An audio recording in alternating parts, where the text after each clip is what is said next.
Bonjour monseigneur, combien de papes avez-vous connus jusqu'à présent et quelles ont été vos relations avec eux?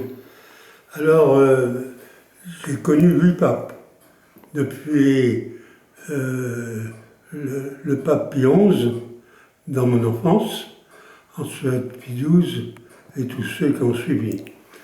Et j'ai eu des relations particulièrement denses avec Rome à partir du moment où j'ai fait partie du secrétariat de l'épiscopat français et assurant effectivement des relations, je dirais, quotidiennes ou ordinaires avec Rome.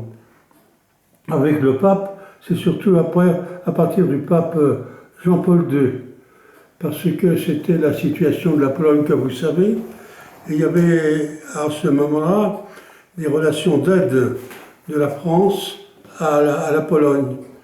Et j'ai fait plusieurs voyages en Pologne avec des prêtres polonais, et de tout cela, il est sorti des articles que j'ai écrits et qui ont attiré l'attention du pape. À partir de ce moment-là, devant un certain nombre de problèmes, je pense par exemple la réflexion du pape Jean-Paul II sur la recherche dans le nucléaire et la stratégie européenne, les événements aussi d'aide, de rencontres avec les épiscopats ont fait que régulièrement j'avais des relations avec le pape. Surtout Jean-Paul II, je dois dire, parce qu'il était très invitant. J'ai dû déjeuner une dizaine de fois avec lui. Et donc on avait l'occasion d'avoir des relations humaines. Et donc, quel que soit le pape, on va aller plus vers le fond du sujet, quel que soit le pape, quel genre de relation un évêque a-t-il avec lui? Est-ce qu'il est nécessaire d'être ami avec le pape? Si vous voulez, je pense que il y a une très grande distance entre ce que les médias racontent, ou l'image populaire des gens, de la papauté, où le pape apparaît une sorte de Dieu un peu, et très loin de la réalité. Et puis là, ce que nous vivions réellement.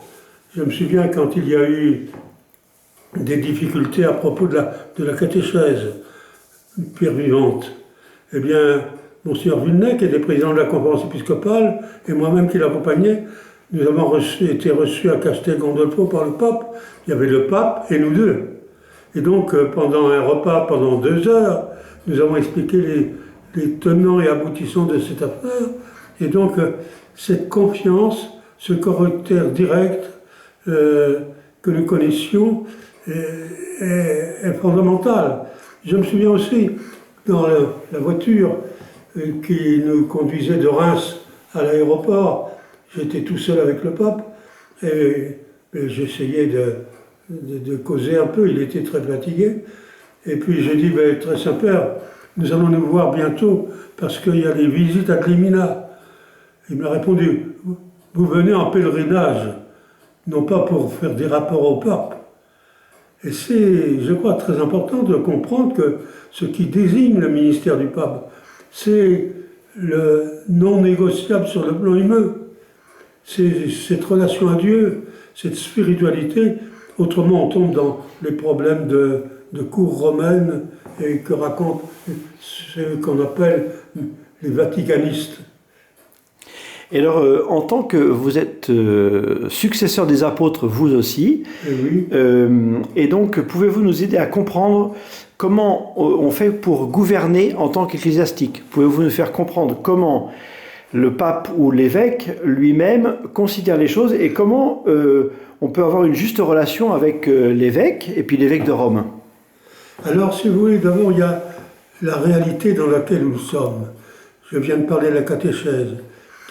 J'ai expliqué ce que nous avions fait par le mouvement catéchétique. Les questions qui se posaient, le manque de formation de certains catéchistes, le fait que des enfants ne venaient plus au catéchisme alors qu'autrefois, c'était automatique dans l'enseignement. Et donc, cette difficulté, nous la mettons ensemble et nous la regardons ensemble. Alors, il peut, quelquefois, nous rappeler effectivement qu'il faut du courage et puis poser les questions sur le plan spirituel, bien sûr. Mais il y a aussi une réalité qui nous colle à la peau, pour ainsi dire, dans le quotidien. On le voit très bien pour tous les problèmes d'éthique à l'heure actuelle. Et donc, je crois que le pape nous aide à espérer dans la force de Dieu. Et donc, dans cette dimension surnaturelle, hors de laquelle nous serions une boutique idéologique. Et donc, si notre rapport avec Rome n'est pas spirituel, il est à côté de la mission évangélique. Et pour terminer cet entretien, est-ce que vous pourriez nous dire un petit mot sur le pape François lui-même, ce qu'il a de particulier, ce pape, par rapport à ses prédécesseurs, et peut-être d'ailleurs sur le domaine de l'idéologie, puisque vous en parliez tout à l'heure, ou sur d'autres sujets. Qu'est-ce qui caractérise finalement ce pape par rapport à d'autres, pour qu'on puisse le comprendre et l'aimer? Alors sur le plan intellectuel, je dirais, quand on regarde les choses de près, on peut dire qu'il est dans la continuité de Ratzinger, lequel Ratzinger se dit un des pères du Concile, même s'il n'y a pas été comme tel, parce qu'il n'était pas encore évêque. Et donc, cette interprétation d'une parole de Dieu pour l'homme d'aujourd'hui, qui a été la grande préoccupation de Benoît XVI, avec en même temps les difficultés de n'être pas compris, y compris par ceux qui préconisaient le changement et la transformation des choses.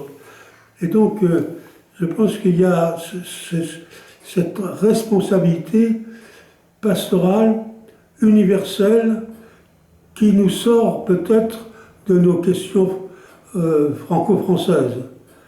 Et donc, je suis souvent surpris de voir comment une prise de position du pape est interprétée uniquement en fonction de nous, alors que le pape pense à l'Argentine, mais il pense aussi à la Nouvelle-Calédonie, mais il pense aussi à la Chine. Et donc, il nous remet dans l'ensemble de l'Église. Et donc, cette dimension universelle fait qu'il ne faut pas prendre pour nos propres intérêts et nos propres habitudes nous-mêmes, comme si c'était le dernier mot des choses.